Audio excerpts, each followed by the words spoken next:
Now for today's program. Gershom Gorenberg is the author of War of Shadows, Codebreaker Spies, and the Secret Struggle to Drive the Nazis from the Middle East. You can find a link to the book in the chat below. His previous books include The Unmaking of Israel and The Accidental Empire, Israel and the Birth of the Settlements, 1967 to 1977. He is a columnist for the Washington Post and has written for the New York Times Magazine, Atlantic Monthly, and the New York Review of Books, and in Hebrew for Haaretz. Gershom lives in Jerusalem, except during stints teaching a workshop on writing history at the Columbia Graduate School of Journalism. Dan Raviv is the author of books about Israeli espionage and diplomacy, including Spies Against Armageddon and Every Spy a Prince, plus Comic Wars, an account of how Marvel Comics went bankrupt, but was turned into a movie powerhouse by two Israeli Americans. He was a CBS News correspondent in Israel, Europe, and Washington for 40 years, and then senior DC correspondent for Israel's I-24 News. Please welcome Gershom Gorenberg and Dan Raviv. Thank you so much, Suzanne. Thank you, of course, to Moment Magazine for making this Zoominar possible. Such an opportunity to talk about big issues and important books that absolutely have to come to your attention, right? I'm holding my War of Shadows. You're seeing hopefully on your Zoom screen also the author Gershom Gorenberg, who's joining us from Jerusalem. We'll talk about how you managed to get these stories and how you decided how to tell something that's just strikingly new. Gershom, welcome, of course. But let me just start there, because I think even the average, I'll say American, I assume our audience is mostly Americans in this event, they don't know much about the war in North Africa, about the World War II and the German army being there and the British. Did you find that as well, that you almost had to bring it down to a chalk talk of the basics? Well, I will say that, when I turned in my manuscript, my editor said to me, for Americans, the World War II, or at least the side against Germany and Italy, he said it goes from Pearl Harbor to we landed on the beaches at Normandy to we won, which leaves out basically the first half of the war, and it leaves out the fact that North Africa was the major front between the British and then the British and the Americans between 1940 and 1943. That was the major front on which the Allies were fighting Germany and Italy. I'll share the screen for just 1 second to give you a map. Okay, so this is the eastern part of the Mediterranean theater, and they're on the left, even though it doesn't have the word Libya. I seem to recognize that shape as Libya, like where that red arrow is pointing to. This is Libya. The arrow is pointing to the crucial port of Tobruk. At the end of June 1942, Tobruk fell to the forces of perhaps the most famous of the German generals, Erwin Rommel.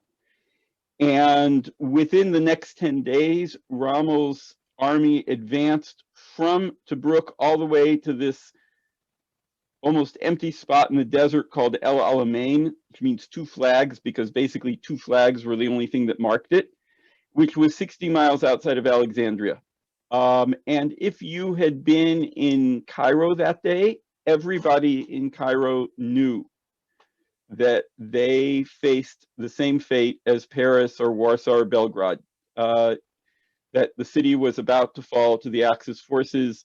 The soldiers at British headquarters were burning the papers. The train station was packed with people trying to get the last train to Palestine, except that if you were in Palestine over here, you'll notice that the distance from El Alamein to Jerusalem is more or less the same distance as the distance from Tobruk to El Alamein. So people thought another week and Rommel will be here.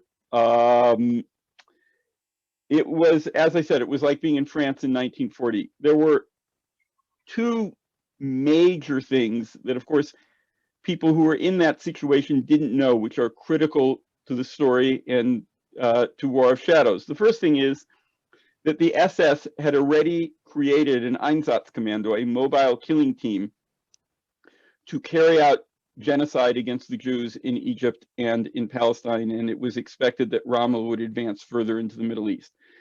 The second thing that they didn't know was that just weeks before this, the British codebreakers at Bletchley Park, inaccurately portrayed in the movie The Imitation Game, the British codebreakers had found out that Rommel's supposed genius, his sixth sense about what the Allies were going to do, was actually due to the best intelligence source that the Axis ever had.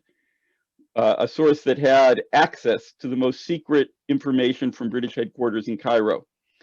And so alongside the visible overt battle between tanks in the desert, there was a secret battle going on to find and silence that source. And the victory in this war of shadows, in the secret espionage battle, absolutely in the nick of time, which was a combination of code-breaking brilliance and German carelessness and pure chance, stopped Rommel and kept the SS from reaching Cairo and Tel Aviv.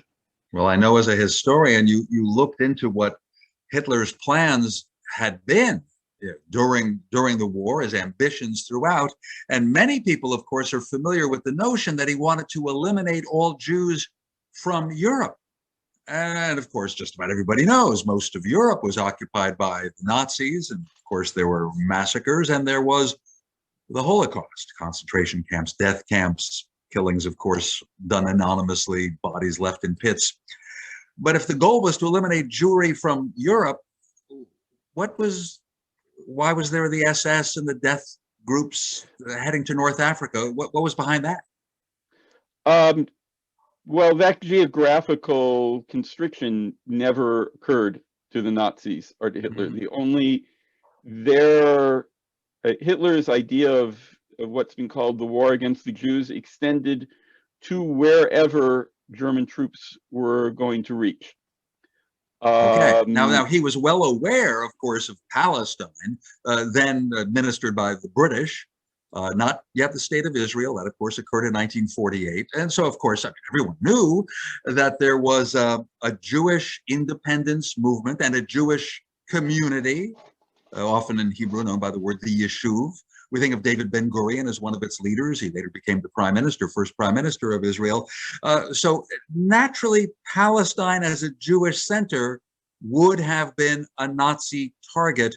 I know you did so much work on documentation, and we'll talk about some of the research adventures you had, but did you absolutely find that the Nazis were gunning for the Jewish community in pre-state Israel and Palestine? Definitely. They were, I mean, I will say this more widely. They were aiming at the elimination of Jews wherever they reached. And by 1942, reaching the Middle East was a central, important part of German strategy. At the time of Alamein in June 1942, they actually believed that they were going to reach the Middle East in a pincer action. They expected that their forces in southern Russia, who were then approaching Stalingrad, would quickly overrun Stalingrad and proceed southward into Persia and then into areas controlled by the British in the Middle East. And they expected that at the same time, Rommel's forces coming from Libya would slice through Egypt into Palestine and as Hitler said in November of 1941, would put an end to the British Empire in the Middle East. The strategic value of that, besides simply the desire for conquest, was that would have cut off the Iraqi oil fields, it would have taken away the Suez Canal, and the hope on the Axis side is that they would also be able to connect up with the Japanese, who would be coming from the other direction via the Indian Ocean and India. Something that actually never happened in the war. The Germans and the Italians on one side and the Japanese on the other side were never actually able to physically hook up. So this was a major strategic goal, but it was always part of, in the paranoid hateful conception of the Nazis in which there was this, Jewish enemy all over the world, they also aimed at genocide against the Jews wherever they reached, and Palestine was, and the Jewish community in Palestine, which then numbered at least 500,000 Jews, was a key goal of theirs in that respect, and that's why the SS saw in Rommel's advance the opportunity to carry out these plans. I want to stress this, the whole idea that the Holocaust was only something aimed at and restricted to Europe is too narrow of an idea of what was going on during the war. Yeah, as well as your fine book, War of Shadows. There's also a recent article in the Washington Post that Gershom Gorenberg wrote that narrows the discussion, of that, whether we don't think enough about what the Holocaust and its ambitions were. And let me ask, because you've made me curious, whether the leaders of that Jewish community in Palestine, administered by the British, whether they knew what might happen to them if the Germans swept across Egypt. What did they know? What did they believe was happening in Europe? Again, this is 1942, fairly early in World War. We're talking about the summer of 1942, and one of the things that was very, very important to me to do in this book is to look at the world as it looked to the people at the time, because and that's why your question is important, because we tend to look at history through all the spoilers, through knowing what happened afterwards, and also sometimes thinking that what happened afterwards was inevitable. But somebody living in June 1942 no more knew what was going to happen next than we know what's going to happen in 2022, or that we knew last year or 2 years ago that there was going to be a pandemic or any of that. So we go to June 1942, and the information about what was happening in occupied Europe was very, very uncertain. In fact, at the very end of June 1942, a report came out of London based on information smuggled out of occupied Poland that 700,000 Jews had been murdered in occupied Poland. That was followed several days afterwards by another report that said throughout occupied Europe, 1 million Jews had been killed. That item ran on page 7 of the New York Times next to the Saks Fifth Avenue ads. Now, before you start thinking, oh, the New York Times didn't care about this, the Hebrew newspaper Hatzofeh in Tel Aviv criticized wire services for carrying that item because they said these are just wild numbers pulled out of the air. This is obviously an exaggeration.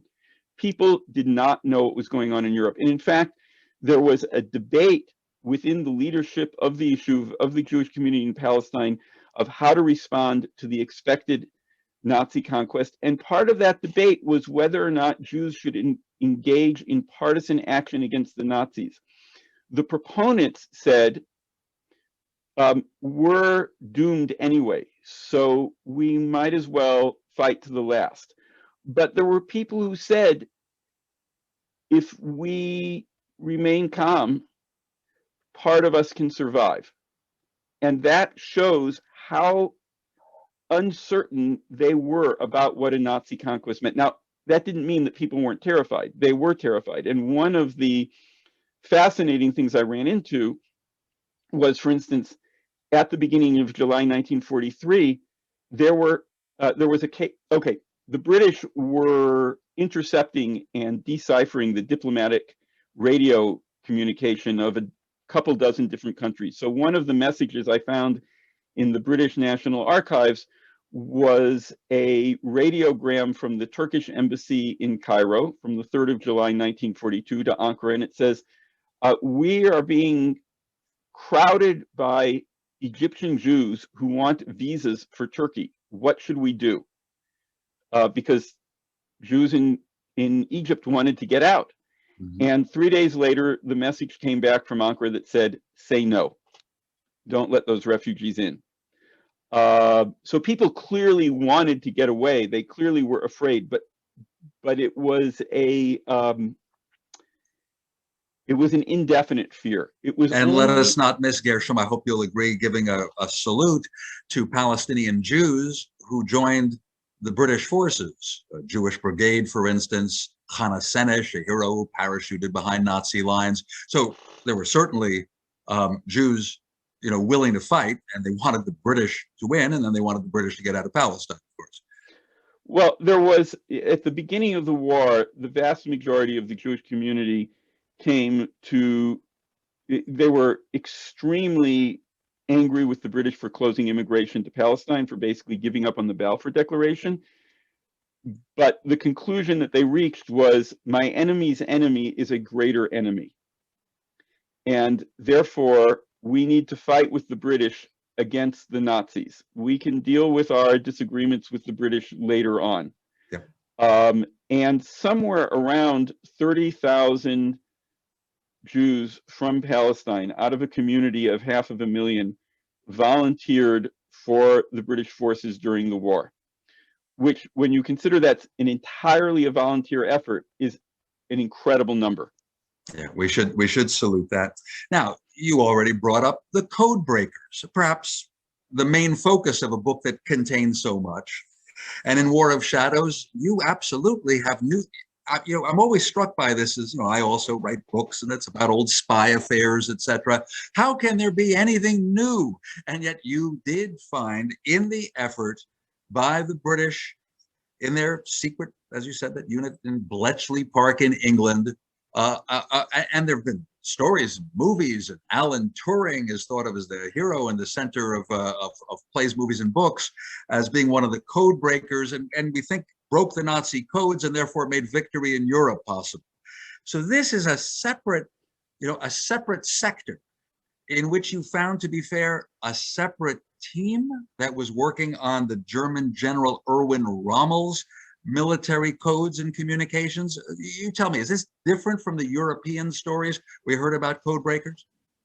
Well, first of all, Turing was an incredible genius, and the presentation of Turing as being the sole genius who broke the Germans' Enigma code is incredibly inaccurate. First of all, the British benefited from an astounding work of code breaking by 3 Polish code breakers before the war, who just before the war broke out, turned over all of their information to the British, and all of the British work at Bletchley Park, all of the famous breaking of Enigma was based on the work of those people. And at Bletchley Park, it was a constant effort to keep breaking into various networks that the Germans had. So one of those efforts was to break into the version of Enigma being used between Berlin and Rommel's headquarters in North Africa, and between Rommel's headquarters and his units. And the big breaks happened in April of 1942. And so the first thing that happens is we've done it.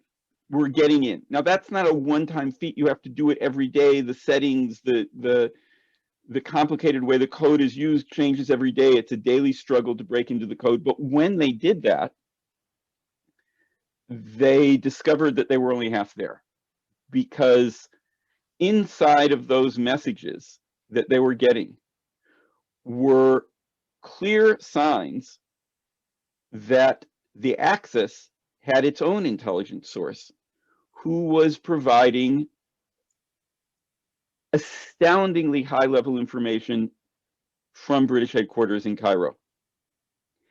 And now the challenge was figuring out how that's happening and stopping it. Essentially breaking the information inside of the decoded messages. Who is this? In the German army messages, they consistently referred to a good source in Cairo until the words good source became a proper name rather than a description. In fact, the Germans were getting so much information from the good source in Cairo that one day there was a message that says, nothing important from the good source today, which means that every other day there is. So they even knew, the British knew, we're not getting everything, but there's something very important going on there. Now, usually the way to test that out, to look for a traitor in your midst, is to feed some disinformation and wrong info to selected personnel and see if it turns out in the enemy's secret communications. Well, they weren't doing that, and one of the reasons they weren't doing that is that they did not want to let anybody in Cairo, including their own commanders, know that this leak was going on. Yeah. Because the fear was a very legitimate fear that if we tell Cairo that there's a problem, the source in Cairo might tell Berlin that the British know there's a problem, and that would tell Berlin that Enigma was being broken. And at that point in the war, breaking Enigma was one of the most important secret weapons that the Allies had. It was the most important thing, I hear you, to read, and to be clear, military dispatches within the German military and diplomatic messages as well from the British government. Well, the Enigma was being used by all branches of the German military, the Air Force, the Army, and the Navy. Breaking Enigma was the key to winning the Battle of the Atlantic, for instance, for knowing where the U-boats were. Breaking Enigma meant that you knew where the German Air Force was going to act. You knew how many tanks they had where, what their plans were. It was having a direct line into virtually every German headquarters. And the effort to do that was as secret as the Manhattan Project. The very existence of the code-breaking agency was a secret. In fact, it wasn't just a secret during the war. At the end of the war, everybody who worked on this effort was told, you may never speak about this for the rest of your life. If anybody asks you what you did during the war, you can't tell them. Yeah. And it remained secret into the 1970s. And most of the documents that I used for the book were only released many, many years afterwards. Some of them as recently as just a few years ago. Okay. So you spend time in official archives, also here in the Washington, D.C. area, but the focus on the British effort has to do with documents that are typically declassified and available. What is that archive called again? In Q? Is it still in Q? Yeah. After 50 years? When are they typically declassified? There's nothing typical. Under British law, the intelligence agencies are entirely exempt from freedom of information.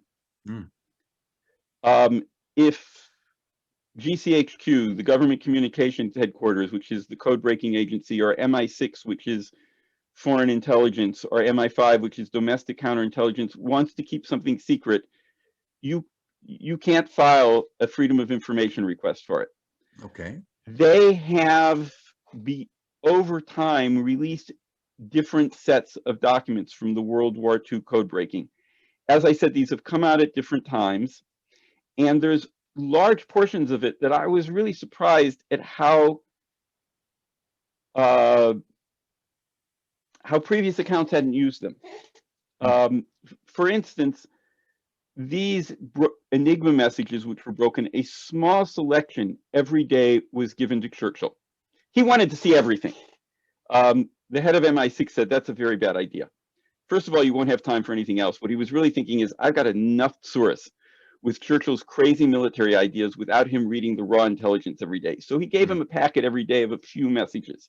And those were typed up very nicely, and they're very legible, and people have gone through them. But there's these big bound books of all of the messages, and they had not been gone through with the same carefulness, or if at all. And they provided tremendous amounts of information about the code breaking in the Middle East, about finding the source, and about eliminating the source. Now, to be clear, your book, it's not dry history. First, it is kind of a mystery. Well, it is a mystery story to find out who the traitor, in effect, is at British headquarters in Cairo. But the book is filled with people stories. And in part, how does that work? You get a few clues when you go to the official records and you find maybe a name or a partial name. You told me, there's a story in here, and she's quite a story. So tell me how you pursued that, for instance. Okay, so I kept trying to figure out who was it who analyzed these messages and solved the mystery of who the good source was. Mm. And at one point, I found a file in the UK National Archive that was called Security at Bletchley Park or something like that. And buried in it, there's a little teeny paragraph that says, in the spring of 1942, Miss Story was appointed to analyze messages for enemy intelligence. So here's my person, except there's no information about her. And the thing I love the most about this is that she was referred to as Miss Story. And I'm reading this with my Hebrew thinking mind, and Miss Story in Hebrew is mysterious. And she was mysterious because there was no information about her. So I started trying to find out about her. Well, there were no journals, there were no letters, there's no photographs. Eventually, I realized that she had continued to work for the code breaking agency after the war. They had moved to a town in England called Cheltenham. I discovered that there was a Cheltenham Historical Society. I contacted it. I said, can you run an ad in your newsletter that anybody who remembers Margaret's story, I want to talk to them? And the nice volunteer said, I can do that. And not only that, there's a public registry of wills here, so I can find her will for you. And the will listed her heirs. And she died childless, but there were four heirs that she listed. And I managed to trace down a couple of them and a couple of the people who had worked with her at Bletchley Park. And they described her. She leapt out of the page from being a type name to being a real person. And what they all said about her, they said she was a slight woman. She dressed very conservatively in dark cardigans. She was very quiet. And she was brilliant.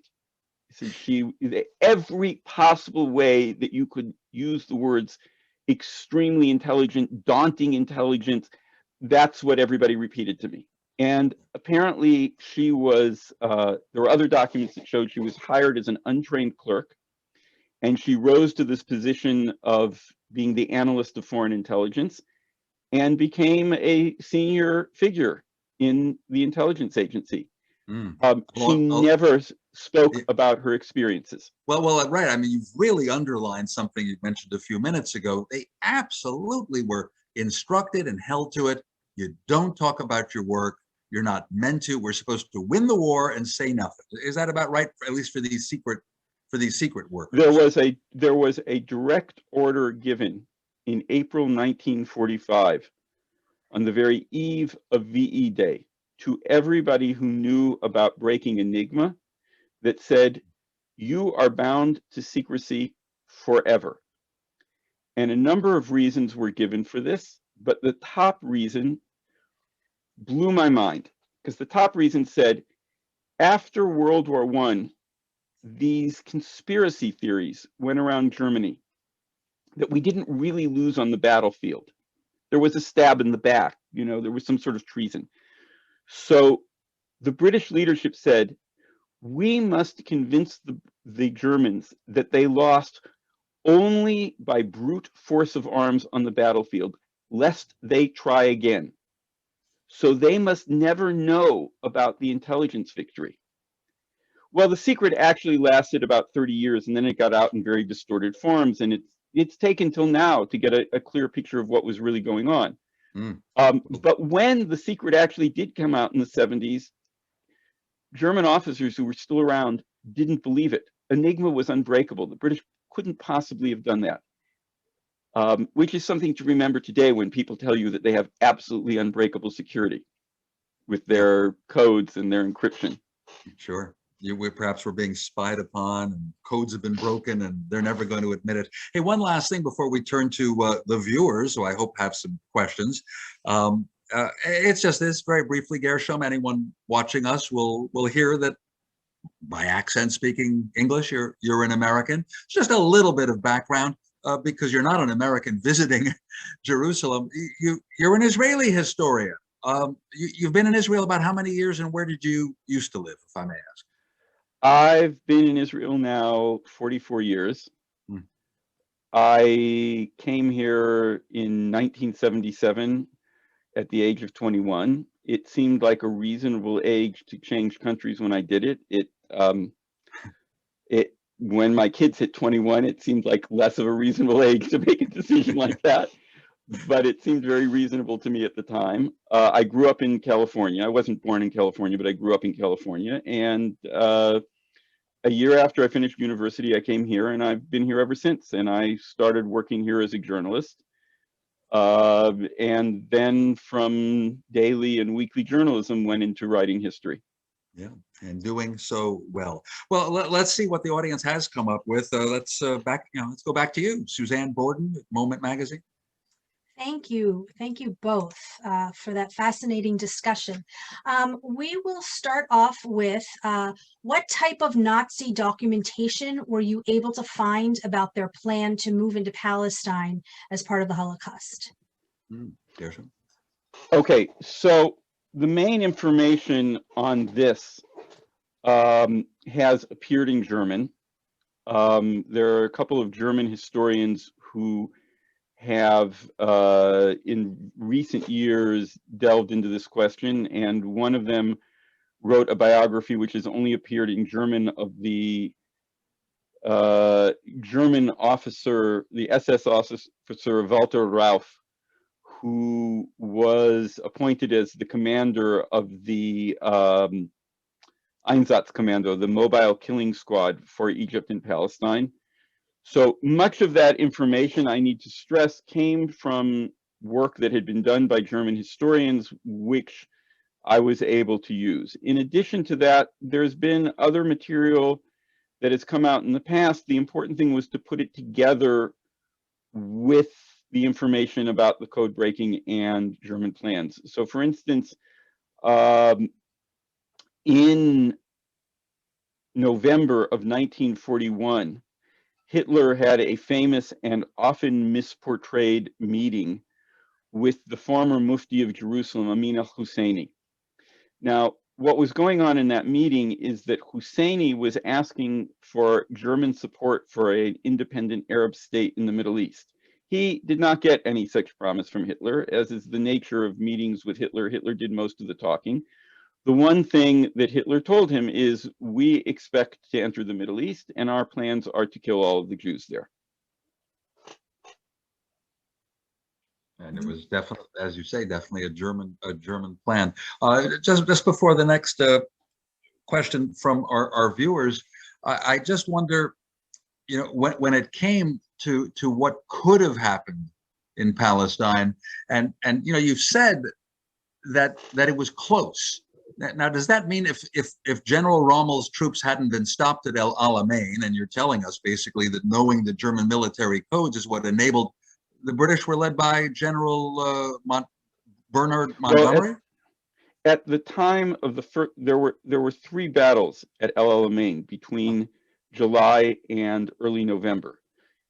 During the first battle, the British were commanded by General Claude Auchinleck, who is a figure who has not received his historical due. It was Auchinleck's decision to mount the defense at the topographically advantageous spot of El Alamein.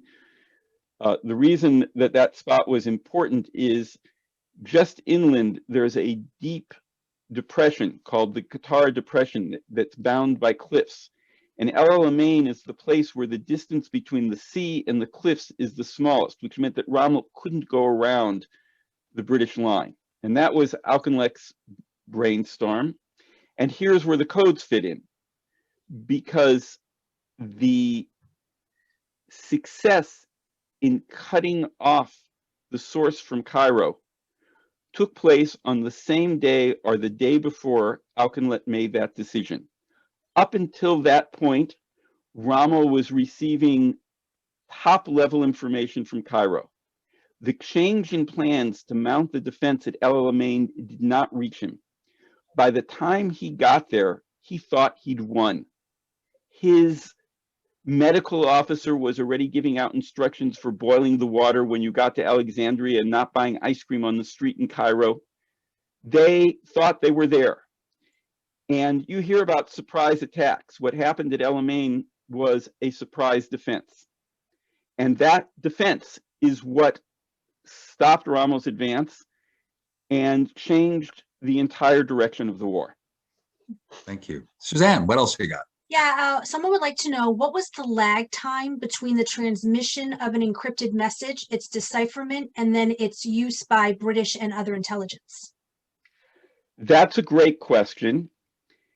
And the answer was constantly changing. Because breaking Enigma was a very difficult endeavor, not just once, but every day. When you broke into a new network, what you needed to do was to discover common phrases used in it, which was then used in a process which I'm not going to try to explain here. It's explained in the book, to break the next messages. So when they first broke into the networks being used in North Africa, sometimes it took a couple of weeks to break a message. Sometimes it took a few days. When they were really lucky, they got it the same day. The process got faster and faster between April and July as they read more messages and they found more security lapses on the side of the Germans. I won't try to explain what those lapses are, but they're the equivalent of somebody using a stupidly easy password today that you could easily guess. And by July, they reached the point where they were reading those messages in a matter of hours and being able to transmit immediate operational messages to the commanders in Cairo. That's a tremendous advantage for an army. They knew within a mile or within a kilometer of what direction, what path Rommel was going to use to attack. That means you can mount your defense there. So as it sped up, the value of the information became greater and greater. Great, thank you. To what degree were Turing's achievements dependent on Polish codebreakers, if at all? Turing got his start from what was achieved in Poland before the war. I will go further than that. The British couldn't believe that the Polish had done this. What happened was there in 1932, a young Polish mathematician named Marian Rejewski was assigned the job in the Polish military intelligence of breaking Enigma. And he applied a mathematical approach that nobody else thought of. In hindsight, if you understand the math, it's, oh, well, obviously that's what you would use. But nobody else thought of it. And within 3 months, he had worked out the equations which allowed him to break Enigma. And for the next 6 years, the Poles did this on their own.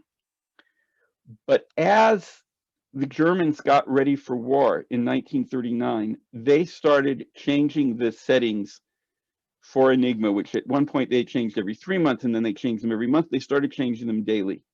And Rejewski and his 2 assistants couldn't keep up. And they finally decided in July of 1939 to share their information with the French and the British.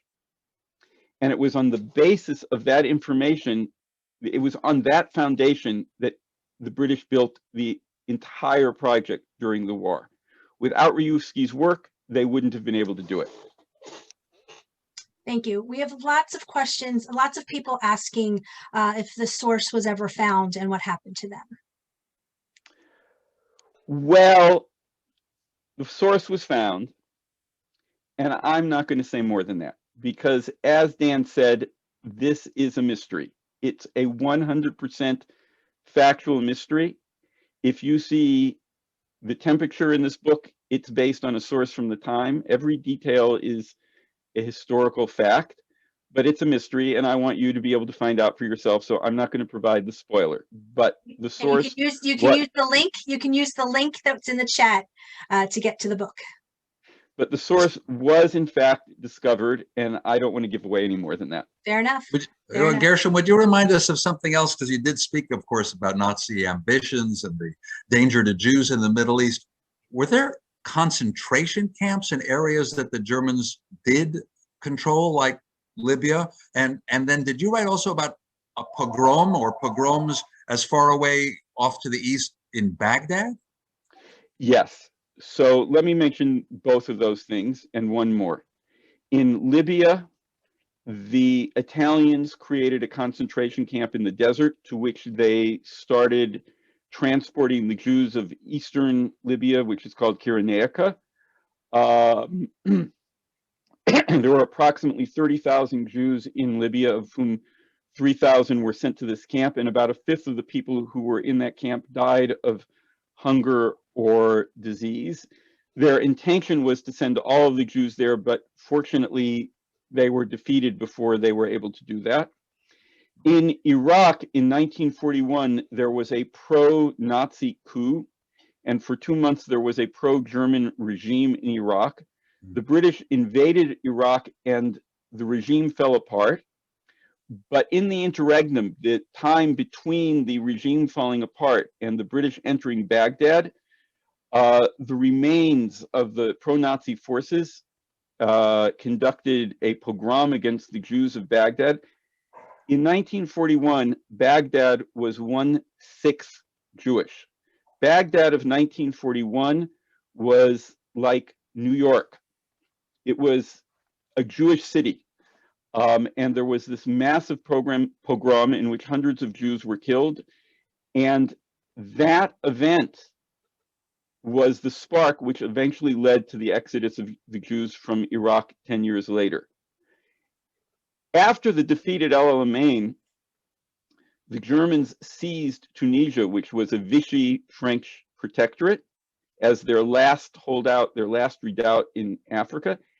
And they immediately sent the same Walter Rauff there, and their intention was to carry out the final solution in Tunisia. Once again, the Allied victory is the only thing that prevented that. Fascinating. Suzanne? Yeah, a few people would like to know, was information shared with the United States? And what did the British do to secure and maintain control of the operations if sharing the information with the US? It was a really difficult diplomatic question because the British wanted to start sharing information with the United States even before America entered the war. They wanted to make the Americans their partners because their goal was, of course, to get the Americans fighting on their side. And they also really didn't think that the Americans were very good at keeping secrets. And they had another problem before America entered the war, which is they happened to be breaking American diplomatic codes, and they didn't really want to tell the Americans about that either. Now, when America entered the war, Churchill assured Roosevelt that he said, you know, your State Department codes are breakable because we happen to have been breaking them, but we won't do it anymore. And in fact, he kept that promise. I have exact documentary evidence that they stopped breaking American codes. But they were very worried about American secrecy, and there were a lot of intense discussions about sharing the information. They did share the information. They basically required the Americans to be as strict as they were about how the information was given out. They couldn't really say no because the Americans had broken the Japanese codes. Another incredible feat of code breaking, and had generously shared with Britain how to break Japan's diplomatic codes. And here I'll add one of the incredible experiences in the archive. So I'm looking through this logbook of messages between the American and the British codebreakers, and it's the beginning of December 1941. And there's a message on December 3rd, 1941, and the British say to the Americans, "We've decoded a message from Tokyo to the embassy here, the Japanese embassy here in London, that says, 'Destroy your code machines.' Have you been seeing messages like that in Washington? Now, there's one reason you destroy your code machines, which is that you're about to go to war." Yes. And in fact, the Americans were seeing messages like that. So what that meant, this is like the kind of moment where you're sitting in this nice, quiet reading room and you want to jump up and scream. You can't do that. But what it meant is that on December 3rd, the Americans and the British knew that Japan was going to war, but they didn't know where or how. And in fact, warnings were sent out to all the bases in the Pacific, but the admiral and the general in charge in Hawaii were certain that the Japanese could never attack Hawaii and didn't put their forces on alert. In case you're wondering, Pearl Harbor is not in this book. I think that's right. There's a mention of it because it shows one of the great problems of intelligence, which is also extremely familiar to Israelis, which is intelligence is worthless if you let your preconceptions get in the way.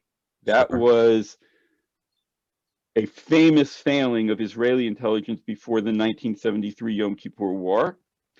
And that is what tripped up the American commanders in the Pacific before Pearl Harbor. They were so certain that the Japanese couldn't attack Pearl Harbor that they didn't pay sufficient attention to the warning.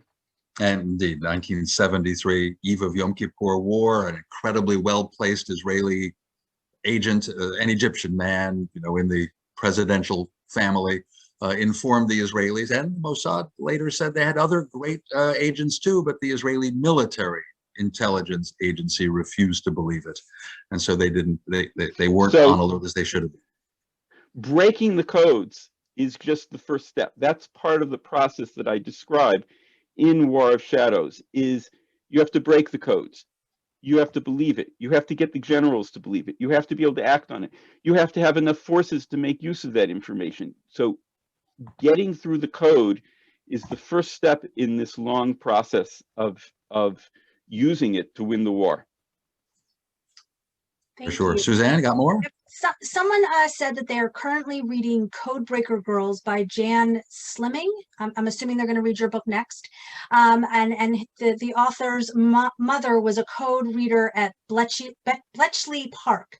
Was there any collaboration between the two of you on your books? No, there wasn't.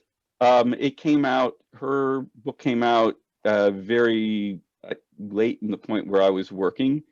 And because my focus was on the Middle East, it wasn't directly relevant. But one of the questions which I had constantly while working on this book was the role of women in both the American and the British code breaking agencies. That's one of the reasons that I was so excited to find the story of Margaret Story, who had been absent from history until now. And in the course of my work, I looked for and used the journals and documents of other women code breakers, especially in Britain, but also in the United States. And you'll find that material in the book. Would you just take a second, Gershom, and I think you can show us just what a document looks like when you do your kind of research. Give us a couple of examples, maybe. Okay, just one moment. Let me do this. Share the screen on Zoom. Yeah. Okay, so this message is one of the first. This is a German Enigma message broken by the British at Bletchley Park. And it's one of the first ones. It's actually the first one where the British saw the phrase "a good source," and it told the British that the Germans knew that the British could not attack in Libya until June 1st, which meant that Rommel knew that as long as he attacked before June 1st, he could preempt the British. This incredible message from 2 months later is after the fall of Tobruk. And the source in Cairo says the British were decisively beaten owing to insufficient defense. If Rommel intends to take the Nile Delta, this is a suitable moment. And that message convinced Rommel that he should basically ignore his orders and invade Egypt. Here is one that was fairly terrifying to see. This is from earlier. The Bletchley Park had also broken the codes used by the special German police units who were sent into Soviet territory after the invasion of the Soviet Union, Operation Barbarossa, in the summer of 1941. And these are reports on killing Jews in Soviet territory. And so it says here, Police Regiment South Battalion 314 shot 367 Jews. This is from the 23rd of August, 1941. Note the little red circle around the number. Churchill always marked his papers in red ink. So that little red circle tells you that Churchill read this and paid attention to the numbers. This one came out of an attic. This is the report from the American military attaché in Cairo to Washington that Tobruk has fallen. It took me many, many months to find the granddaughter of that attaché. She had very fortunately inherited her grandfather's house, and in the attic was a stack of manila envelopes containing 100 of his cables from Cairo. This one's in the United States or in Britain? This is an American cable, the American military attaché in Cairo. He was America's military representative on the North African front, and he's informing his commanders that Tobruk has fallen. This cable was taken into the Oval Office to be shown to FDR when he was meeting with Churchill. So this is also how Churchill learned that Tobruk had fallen.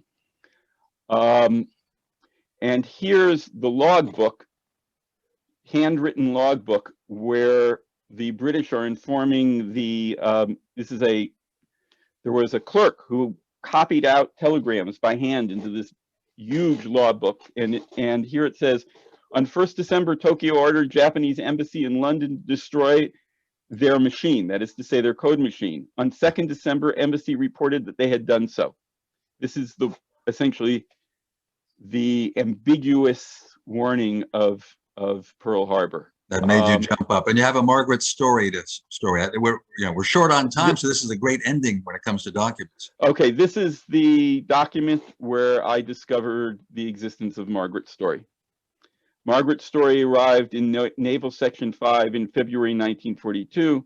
In March 1942, the study of enemy naval Y services and signal intelligence services and their work on Allied communications was made her chief commitment, and it was suggested that she should write a weekly report of anything of interest in this line in decoded material. Those reports were the key material for solving the mystery of how they figured out who the good source was. Yeah, meaning the bad guy from our point of view. And Gershom, by the way, have you heard this before? I have in my work on intelligence agencies, Mossad histories, etc. Women are better intelligence analysts than men. I haven't heard it stated that way. I will simply tell you that Margaret Story was an incredible intelligence analyst. I don't have enough examples to make a general rule, though I will also say that I had the assistance of an experienced woman intelligence analyst in looking at Margaret Story's reports to figure out her thinking, and it was very helpful, and I will say no more about that. All right. Well, we have to discover all of our sides, masculine, feminine. We're human beings. Speaking of which, late in your book, you relate the story of speaking to one of Israel's great poets and journalists. He's now gone, Hayam Gorenberg. And apparently you were struck, and it was a chance to point out that the British forces weren't all British people or British men, Australians, Indians, and South Africans, people from all over the British Empire. But you quote Hayam Gorenberg as remembering, in effect, seeing young men leaving, and years later you don't know whom to thank. I mean, how would you put that? Okay, so Hayam Gorenberg was in the Palmach, which was the Jewish force that was being trained to be partisans behind the Nazi lines in 1942. Mm-hmm. In July of 1942, he and his comrades were on the road leading from Syria to the coastline, and they were there to figure out where to plant bombs to stop Rommel's forces when the inevitable invasion of Palestine took place. And they see this long line of trucks headed southward toward Egypt. And one of the trucks stops, and out climb these really big, happy men who are Australians. Now, everybody in Palestine always had the same description of the Australians, that they were big and happy and red-faced and chickered. And the Australians got out. The Australians got out to drink beer and to do what you do after you drink beer. And they see that these Jews look really sad, and they say, why are you so sad? And the Jews say, Rommel is coming. And one of the Australians says, wait for the news. And they got back in their truck and they went to Alamein, and this Australian division covered itself in glory at Alamein, was one of the key units that led to the victory at Alamein. And Hayam Gorenberg says to me, you owe your life to people and you don't even know where to find them to say thank you. And I'm talking from Jerusalem because of those men. So I don't know where they are or who they were, but I am very grateful to them. Thank you for bringing their work to our attention. As we wrap up here, people would like to know how you wrote the book, where the idea came from, how long did it take you, and was there information that you tried to find but couldn't include because it was still under being classified documents? Well, I started on the book in 2013. It started with a conversation over Shabbat lunch with a friend who told me that his father had been a Palestinian Jew, a Jew in Palestine during World War II, was an officer in the British Army, and that the British Army wanted to evacuate his mother from Palestine because it was too dangerous for the families of officers to remain here. She refused. That created my interest in the subject. Soon after that, I discovered that there had been this spy affair, which was described in bizarre and fragmentary ways in different accounts. And I set off to find the real story. I didn't know at that point that I'd spend years doing it. I worked on it the research lasted from 2013 to the beginning of 2019. I ended up looking at, I don't know how many thousands of documents in the United States and in Britain and here, and German and Italian documents. Are there more documents? I'm certain that there are. First of all, I'm certain there are documents that I will never see because there were documents that were burned either in Cairo when they expected it to be conquered, or that were burned by the British intelligence services at the end of the war. As I said, there's no freedom of information for intelligence documents in Britain, so I can't even tell you what hasn't been released yet. There are documents in the American archives that are simply not available as well, even that 80 years later are still classified. Do I know why they're still classified? No. And then there are things like documents that should be there but weren't, but were in the attic of the colonel who sent them. And he shouldn't have taken them home. But it's my great fortune that he did so. So what else is out there? I think that there's probably still more work to do and more secrets to be told. What I wrote in the book is, underneath every story that has already been established as fact, there is another story. I tried to reveal some of those stories.